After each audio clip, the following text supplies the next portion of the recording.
Hello ಮಕ್ಕಳೇ, praise the lord. ಮಕ್ಕಳೇ, ನಿಮ್ಮೆಲ್ಲರಿಗೂ ಮತ್ತೊಮ್ಮೆ ಈ ಬೈಬಲ್ ಯೂನಿಯನ್ ಮಾಡುವಂಥ ಡಿಜಿಟಲ್ ಸಂಡೇ ಸ್ಕೂಲ್ಗೆ ನಾನು ಸ್ವಾಗತ ಮಾಡ್ತೇನೆ. ಮಕ್ಕಳೇ, ಈ ಕಾರ್ಯಕ್ರಮವನ್ನು ಲೈಕ್ ಮಾಡಿರಿ, ಶೇರ್ ಮಾಡಿರಿ ಮತ್ತು ಸಬ್ಸ್ಕ್ರೈಬ್ ಮಾಡಿ ಈ ಚಾನಲನ್ನು. ದೇವರು ನಿಮ್ಮನ್ನು ಹೆಚ್ಚಾದ ರೀತಿಯಲ್ಲಿ ಆಶೀರ್ವದಿಸಲಿ. ಯಾಕಂತ ಹೇಳಿದ್ರೆ, ದೇವರ ವಾಕ್ಯವನ್ನು ಕೇಳುವಾಗ ಪ್ರತಿಯೊಬ್ಬರಿಗೂ ಆಶೀರ್ವಾದ ಸಿಗ್ತದೆ. ಆ ಆಶೀರ್ವಾದ ಮೂಲಕ ನೀವು ಇನ್ನೊಬ್ಬರಿಗೆ ಆಶೀರ್ವಾದದಾಯಕವಾಗಿ ದೇವರು ಉಪಯೋಗಿಸ್ತಾನೆ. ಮಕ್ಕಳೇ, ಈ ಒಂದು ಸಂಡೇ ಸ್ಕೂಲ್ನ ಈ ಕಾರ್ಯಕ್ರಮವನ್ನು ನಾವು ಪ್ರಾರಂಭಿಸುವ ಹಾಗೆ ನಾವು ದೇವರ ವಾಕ್ಯವನ್ನು ಕೇಳುವುದಕ್ಕಿಂತ ಮುಂಚೆ ನಾನು ಯಾವಾಗಲೂ ಒಂದು ಸತ್ಯ ಘಟನೆಯನ್ನು ನಿಮಗೆ ಹೇಳ್ತಾ ಹೋಗ್ತೇನೆ. ಆ ಸತ್ಯ ಘಟನೆ ಸಾಕ್ಷಿಯಾಗಿರ್ತದೆ. ಅದೇ ರೀತಿಯಲ್ಲಿ ನಿಮ್ಮ ಜೀವಿತದಲ್ಲೂ ಯಾವುದಾದ್ರೂ ಸಾಕ್ಷಿ ಇದ್ದರೆ ಅದನ್ನು ಇನ್ನೊಬ್ಬರಿಗೆ ಹೇಳ್ರಿ. ಆ ಮೂಲಕ ದೇವರಿಗೆ ಮಹಿಮೆ ಉಂಟಾಗ್ತದೆ. ಯಾಕಂತ ಹೇಳಿದ್ರೆ, ದೇವರು ಯಾವಾಗಲೂ ನಮ್ಮ ಜೀವಿತಕ್ಕೆ ಏನು ಮಾಡ್ತಾನೆ? ಒಳ್ಳೆಯದನ್ನೇ ಮಾಡ್ತಾನೆ. ಆದ್ದರಿಂದ ನಾವು ಸಾಕ್ಷಿ ಹೇಳುವವರಾಗಿರಬೇಕು. ಮಕ್ಕಳೇ, ಒಂದು ಕುಟುಂಬದ ಭಕ್ತಿವಂತ ಕುಟುಂಬ ಇತ್ತು. ಆ ಕುಟುಂಬದಲ್ಲಿ 10 ಜನ ಮಕ್ಕಳಿದ್ದರು. 10 ಜನ ಮಕ್ಕಳಲ್ಲಿ ಕೊನೆಯವನ ಹೆಸರು ಬೆಂಜಿ ಅಂತ ಹೇಳಿ. ಅವನು ತುಂಬ ಸ್ಮಾರ್ಟ್ ಆಗಿದ್ದ, ತಂದೆ ತಾಯಿಗಳಿಗೆ ಬಹಳ ಪ್ರೀತಿಯುಳ್ಳ ಮಗನಾಗಿದ್ದ. ಮತ್ತು ಉಳಿದಂಥ ಎಲ್ಲ ಮಕ್ಕಳಿಗೂ ಬಹಳ ಅವನಿಗೆ ಬೇಕಾದಂಥ ಪ್ರೀತಿಯುಳ್ಳ ಮಗನಾಗಿದ್ದ. ಯಾಕಂತ ಹೇಳಿದ್ರೆ ಅವನು ಕೊನೆ ಮಗ ಅಲ್ವಾ, ಅದಕ್ಕೆ ಅವನನ್ನು ಎಲ್ಲರೂ ತುಂಬ ಪ್ರೀತಿ ಮಾಡ್ತಿದ್ರು. ಅವನಿಗೆ ಕೊಡುವುದರಲ್ಲಿ ಅವನಿಗೆ ಒಂದು ಸ್ವಲ್ಪ ಜಾಸ್ತಿ ಕೊಡ್ತಾಯಿದ್ರು. ಹೀಗೆ ಅವನು ಬೆಳೆದು ಬರ್ತಾ ಇದ್ದ. ಆದರೆ ಅವರ ಮನೆಯಲ್ಲಿ ಒಂದು ಭಕ್ತಿವಂತವಾದಂಥ ಒಂದು ವಾತಾವರಣ ಇತ್ತು. ಯಾಕಂತ ಹೇಳಿದ್ರೆ, ಅವರ ತಾಯಿ ಪ್ರತಿದಿನ ದೇವರ ವಾಕ್ಯವನ್ನು ಓದಿ ಅದರಲ್ಲಿರುವಂಥ ಕಥೆಗಳನ್ನು ಮಕ್ಕಳಿಗೆ ಹೇಳಿ ಮಕ್ಕಳಲ್ಲಿ ಭಯಭಕ್ತಿಯನ್ನು ಅವರು ತುಂಬ್ತಾ ಇದ್ರು. ಆದರೆ ದುರದೃಷ್ಟ ಅಂತ ಹೇಳಿದ್ರೆ ಏನಂತ ಹೇಳಿದ್ರೆ, ಈ ಬೆಂಜಿಯ ಬಗ್ಗೆ ಯಾರು ಅವನ ಕಡೆಗೆ ಗಮನ ಹರಿಸ್ತಿರ್ಲಿಲ್ಲ. ಯಾಕಂದರೆ ಅವನು ಸಣ್ಣ ಮಗ ಕುಟುಂಬದಲ್ಲಿ. ಹಾಗೆ ಅವನನ್ನು ಪ್ರೀತಿಯಿಂದ ಬೆಳೆಸ್ತಾ ಬಂದರು. ಹೀಗೆ ಬೆಳೆದು ಬಂದಂಥ ಬೆಂಜಿ ಏನಾಯ್ತು ಅಂತ ಹೇಳಿದ್ರೆ, ಅವನು ದೊಡ್ಡವನಾಗ್ತಾ ಎಲ್ಲರ ಪ್ರೀತಿ ಇದೆ, ತಿನ್ನೋದಕ್ಕೆ ಸಿಗ್ತದೆ, ಶಾಲೆಗೆ ಹೋಗ್ತಾ ಇದ್ದಾನೆ. ಆದರೆ ಶಾಲೆಯಲ್ಲಿ ಅವನು ಚೆನ್ನಾಗಿ ಓದ್ತಾ ಇಲ್ಲ. ಯಾಕಂತ ಹೇಳಿದ್ರೆ ಅವನು ಸೋಮಾರಿತನವನ್ನು ಬೆಳೆಸ್ಕೊಂಡಿದ್ದ. ಆದರೂ ಸಹ ತಾಯಿಗೆ ಅವನು ಪ್ರೀತಿಯುಳ್ಳ ಮಗ, ಅವನಿಗೋಸ್ಕರ ವಿಶೇಷವಾಗಿ ಅವಳು ಪ್ರಾರ್ಥನೆ ಮಾಡ್ತಾ ಇದ್ಲು. ಹೀಗಿರುವಂಥ ದಿನಗಳಲ್ಲಿ ಅವನು ಓದಿನ ಮಧ್ಯದಲ್ಲಿ ಏನಾಯ್ತು ಅಂತ ಹೇಳಿದ್ರೆ, ಒಂದು ದಿನ ಅವನ ಸ್ನೇಹಿತರೆಲ್ಲ ಸೇರಿ ಒಂದು ಪಿಕ್ನಿಕ್ ಹೋಗ್ಬೇಕಂತ ಅವರು ಪ್ಲ್ಯಾನ್ ಮಾಡಿಕೊಂಡ್ರು. ಮನೇಲಿ ಮಾಡದೆ ಅವರು ಹೋಗ್ಬೇಕಂತ ಹೇಳಿ. ಇಷ್ಟೊತ್ತಿಗಾಗಲೇ ಅವರ ಈ ಸ್ನೇಹಿತರ ಗುಂಪಿನಲ್ಲಿ ಕೆಟ್ಟ ಅಭ್ಯಾಸಗಳನ್ನು ಕಲಿತುಬಿಟ್ಟಿದ್ರು. ಕುಡಿಯುವುದು, ಸಿಗರೇಟ್ ಸೇದುವಂಥದ್ದು, ಇಂಥದ್ದೆಲ್ಲ ಕೆಟ್ಟ ಚಟಗಳನ್ನು ಅವರು ತಂದೆ ತಾಯಿಗಳಿಗೆ ಗೊತ್ತಿಲ್ಲದ ಹಾಗೆ ಅವರು ಕಲಿತುಬಿಟ್ಟಿದ್ರು. ಅದಕ್ಕೆ ಅವರು ದೂರ ಹೋಗಿ ಪಿಕ್ನಿಕ್ ಹೋಗಿ ಉತ್ತಮವಾದಂಥವು ಚಂದವಾದ ರೀತಿಯಲ್ಲಿ ಎಂಜಾಯ್ ಮಾಡ್ಬೋದಂತ ಹೇಳಿ ಅವರು ಪ್ಲ್ಯಾನ್ ಮಾಡಿಕೊಂಡ್ರು. ಹೀಗೆ ಅವರು ಸ್ನೇಹಿತರೆಲ್ಲರೊಂದಿಗೆ ಸೇರಿ ಒಂದು ವೆಹಿಕಲ್ ಮಾಡಿಕೊಂಡು ಯಾರಿಗೂ ಗೊತ್ತಿಲ್ಲದ ರೀತಿಯಲ್ಲಿ ಅವರು ಹೊರಡ್ತಾರೆ.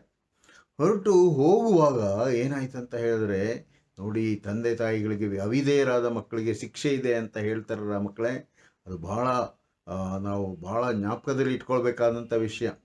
ಏನಾಯ್ತು ಅಂತ ಹೇಳಿದ್ರೆ, ಅವರು ಹೋಗುತ್ತಿರುವಂಥ ವೆಹಿಕಲ್ ಏನಾಯ್ತು ಅಂತ ಹೇಳಿದ್ರೆ ಆಕ್ಸಿಡೆಂಟ್ ಆಗಿ ಅವನ ಜೊತೆಯಲ್ಲಿದ್ದಂಥ 4 ಜನ ಸ್ನೇಹಿತರು ಸತ್ತು ಹೋದರು. ಇನ್ನು 2 ಏನಾಯ್ತು ಅಂತ ಹೇಳಿದ್ರೆ ಆಸ್ಪತ್ರೆಯಲ್ಲಿ ಅಡ್ಮಿಟ್ ಆದರು. ಆದರೆ ದುರದೃಷ್ಟವಶಾತ್ ಏನಂತ ಹೇಳಿದ್ರೆ, ಅದೃಷ್ಟವಶಾತ್ ನಂತರಲ್ಲ, ಆ ರೀತಿಯಲ್ಲಿ ಈ ಬೆಂಚಿಗೆ ಯಾವ ಒಂದು ಅಪಾಯವಿಲ್ಲದೆ ಪಾರಾಗಿಬಿಟ್ಟಿದ್ದ. ಯಾಕೆ ಗೊತ್ತಾ ಮಕ್ಕಳೇ? ಅವರ ತಾಯಿ ಬೆಂಜಿಗೋಸ್ಕರ ಪ್ರಾರ್ಥನೆ ಮಾಡ್ತಾಯಿದ್ರು, ಬಹಳ ಪ್ರಾರ್ಥನೆ ಮಾಡ್ತಾಯಿದ್ರು. ದೇವರೇ, ನನ್ನ ಮಗನನ್ನು ಉತ್ತಮವಾದಂಥ ಹಾದಿಗೆ ತಕ್ಕೊಂಬ, ಒಳ್ಳೆ ಮಗನನ್ನಾಗಿ ಮಾಡು ಅಂತ ಹೇಳಿ ಅವನಿಗಾಗಿ ಪ್ರಾರ್ಥನೆ ಮಾಡ್ತಾಯಿದ್ರು.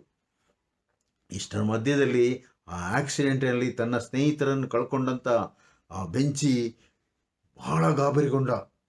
ಅಯ್ಯೋ, ನಾನು ಸಹ ಈ ದಿನ ಸತ್ತು ಹೋಗಬೇಕಿತ್ತು, ಆದರೆ ದೇವರು ನನ್ನನ್ನು ಉಳಿಸಿದ್ದಾನೆ, ನನ್ನ ತಾಯಿಯ ಪ್ರಾರ್ಥನೆ ನನ್ನನ್ನು ಉಳಿಸಿದೆ ಅಂತ ಹೇಳಿ ಕಂಡುಕೊಂಡ.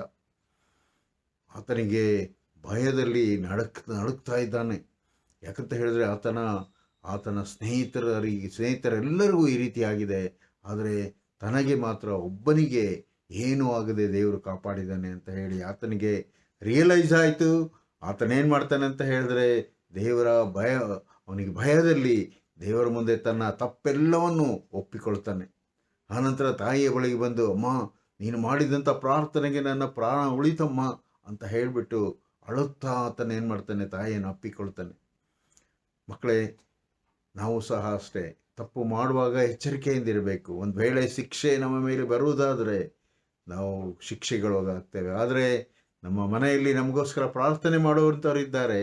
ಅವರ ಪ್ರಾರ್ಥನೆ ಬಲದಿಂದ ನಾವು ಜೀವಿಸೋಕ್ಕೆ ಸಾಧ್ಯ ಆಗ್ತದೆ, ಸುರಕ್ಷಿತವಾಗಿ ಇರುವುದಕ್ಕೆ ಸಾಧ್ಯವಾಗ್ತದೆ. ದೇವರ ವಾಕ್ಯ ನಮ್ಮನ್ನು ಕಾಯ್ದು ಕಾಪಾಡ್ತದೆ. ಹಾಗೆ ವಿಂಜಿಯ ತಾಯಿಯ ಪ್ರಾರ್ಥನೆ ಆತನ ಹೇಗೆ ಉಳಿಸ್ತೋ, ಮಕ್ಕಳೇ, ನಿಮ್ಮನ್ನು ನಮ್ಮನ್ನು ಅದೇ ರೀತಿಯಲ್ಲಿ ಉಳಿಸ್ತದೆ. ದೇವರು ನಮ್ಮನ್ನು ಏನು ಮಾಡ್ತಾನೆ, ಕಾಯ್ದು ಕಾಪಾಡ್ತಾನೆ. ನಾವು ತಪ್ಪಿ ಹೋಗುವಾಗ ಆತನು ಹಿಂತಿರುಗಿ ಕರ್ಕೊಂಡು ಬರ್ತಾನೆ.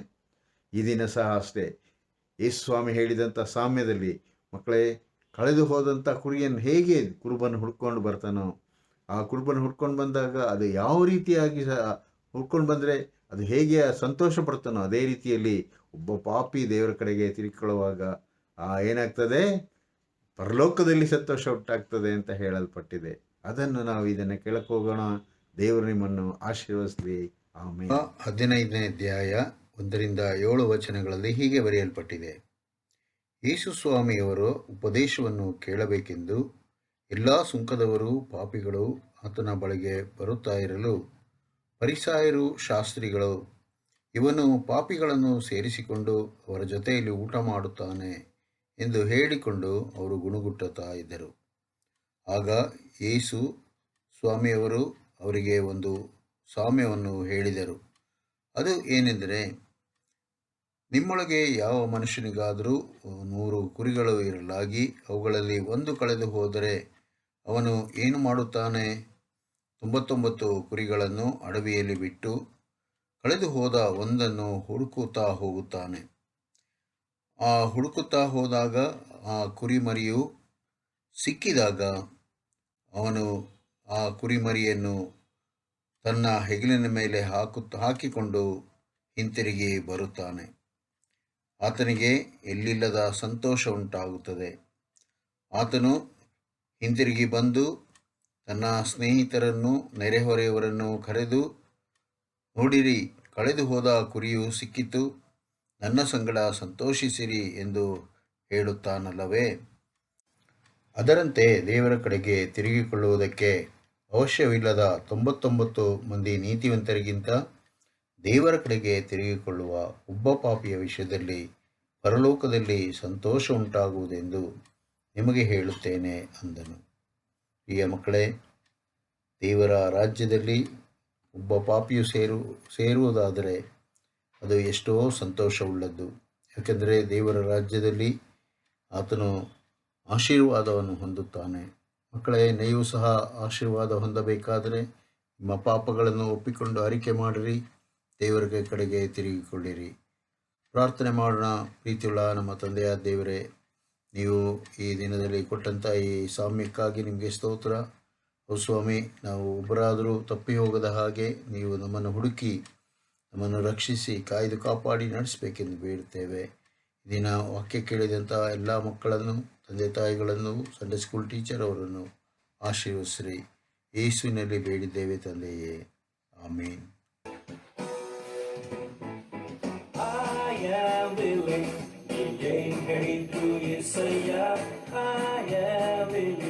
ಯಾವ ಸಮಯವಿರಲಿ యేసయ్ಯ,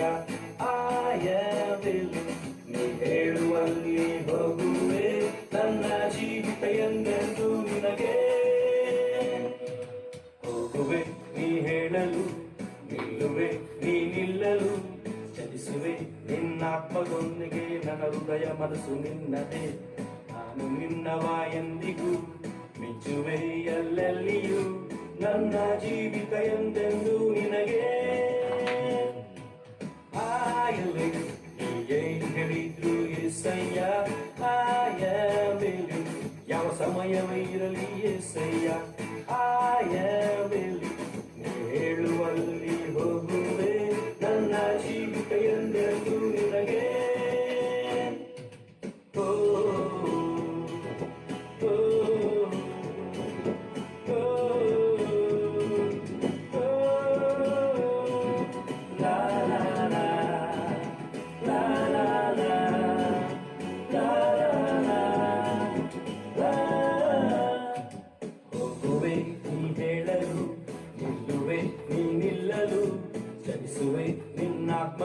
ನನ್ನ ಹೃದಯ ಮನಸ್ಸು ನಿನ್ನದೇ, ನಾನು ನಿನ್ನವ ಎಂದಿಗೂ